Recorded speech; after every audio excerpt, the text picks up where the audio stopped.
So hello kaibigan. Ayan. So welcome back to my channel. Welcome back kaibigan. Ayan. So in this video, isuturuan kayo or sasabihin ko sa inyo kung paano ko nga ba nakuha yung aking AdSense account. So yung aking AdSense pin na ipapadala sa atin ni YouTube dito sa ating lugar kung saan tayo nakatira. So yun na nga kaibigan. Ngayon is kakadating lang akin ng YouTube pin ko. So ito siya. Ayan. So ito siya kaibigan yan, Google AdSense. Ayan, may nakalagay na siya na receive. Ayan. Receive na siya from Google. Ayan. So, yun. So, paano ko nga ba ito nakuha? So, ito yung kasagaran tanong ng ating mga ka-YouTuber. So, may nagtanong kasi sa akin na isang subscriber, YouTuber din siya, kung paano nga ba ko ito nakuha ang aking YouTube AdSense or Google AdSense pin. Ay, napakadali lang talaga. At yan po yung sabihin ko sa inyo. So, kapag umabot na po tayo ng 1,000 subscribers at 4,000 watch hours, ay mag-verify na po tayo sa ating AdSense account. Ayan.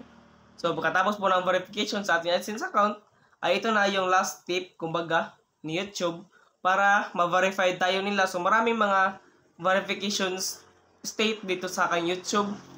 Marami talaga, as in, hindi talaga biro maging isang vlogger. So, kailangan talaga ng mahabang pasensya. At ito na po siya. Nakuha ko na rin sa wakas yung aking AdSense. Kung paano ko nga ba ito nakuha? So, mostly kasi sa atin is sa post office. So, yun. Sa akin kasi pagka nagsabi na si YouTube na napadala na niya almost 2 weeks ago, ay nakuha ko na po. Ayan. So, 2 weeks lang yung inintay ko. So, isang AdSense, isang request lang, nakuha ko na rin to agad. Pagkapunta ko po doon, ay wala na to.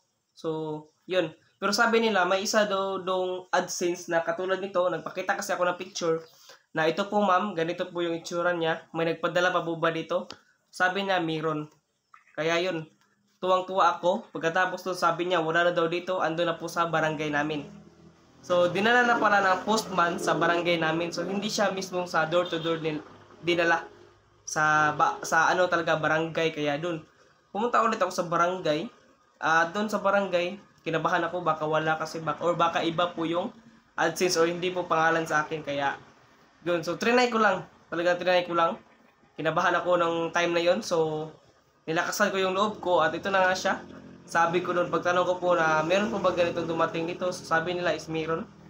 So ito na siya, nakuha ko na doon at sobrang saya ko talaga dahil almost ano siya, 8 months or 8 to 9 months na verified ko rin yung account ko at na-monetize na po kay YouTube. So ito po yung aking AdSense pin. Ayan. So ito lang laman niya. Ayan, di ba? So ito lang laman niya. So ito lang yung hinihintay natin ng 2 weeks, di ba? So, sa 2 weeks natin paghihintay, ito lang talaga makukuha natin.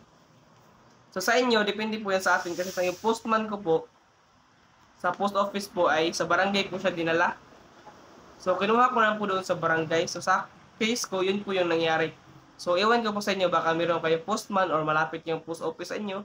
So, pwede na po kayo mag-direct doon sa post office. Basta, remember lang na 2 weeks talaga siya. Kailangan almost 2 weeks talaga.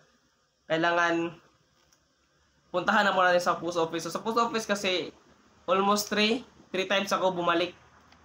Nung dalawang attempt ko ay ano siya, walang tao doon sa post office. Kaya dito sa pangatlong attempt ko naman, so ito na siya. Nakuha ko na. 2 weeks na yun. Almost magti 3 weeks na rin yun bago ko po nakuha. Diba? So, medyo matagal-tagal rin. Dahil nakuha at na-receive ko na rin at makapag-receive na rin ako ng payout kay YouTube. Ayan, diba? So, antayin na lang po natin ang $100 para makuha po natin to. Ayan. So, yun lang kaibigan. So, depende po yan sa inyo, sa inyong lugar kung ano po yung mas preferred sa inyo. So, marami kasi akong nabasa dyan sa mga ibang YouTuber na dinala po sa kanilang bahay. So, yung ilan din po ay pinuntahan po nila sa post office. So, sa akin kasi nakuha ko to sa barangay. Iwan ko lang kung ba't dinala sa barangay. Hindi ko talaga alam. Pero, okay lang naman, walang problema doon kasi at least nakuha ko to. At na-verify na po agad. Ayan, di ba? So, napakadali lang. So, hindi ko na ibablog kung paano i-verify itong ating address kasi alam naman po natin kung paano talaga ito i-verify. Di ba? Simple lang. So, yung gusto talaga malaman ng ilan is paano makuha yung ating AdSense pin. So, yun po yung ibablog ko sa inyo ngayon. di ba? Saan pa kadali lang. So, yun kaibigan. At kung sana'y nakatulong tong video na to, at kung nakatulong to kaibigan ay, don't forget to like and subscribe. So, ganoon na talaga kadali kaibigan. Ma-receive ko yung ating AdSense pin. So, tiyaga lang talaga. At while nag-aantay tayo, so siyempre, ano pang gagawin natin is mag-vlog, mag-post lang talaga tayo. Hanggang sa maabot po natin yung $100. Kaabot po ng $100, ito na siya.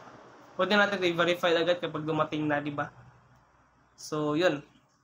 Napakadali lang talaga kaibigan. So, thank you sa panonood kaibigan. At sana nakatulong tong video na to. At kung nakatulong to, don't forget to like and subscribe. So, ito na kaibigan. Maraming salamat. At ganito lang talaga kadali kaibigan makuha. So, see you soon to my next video and God bless.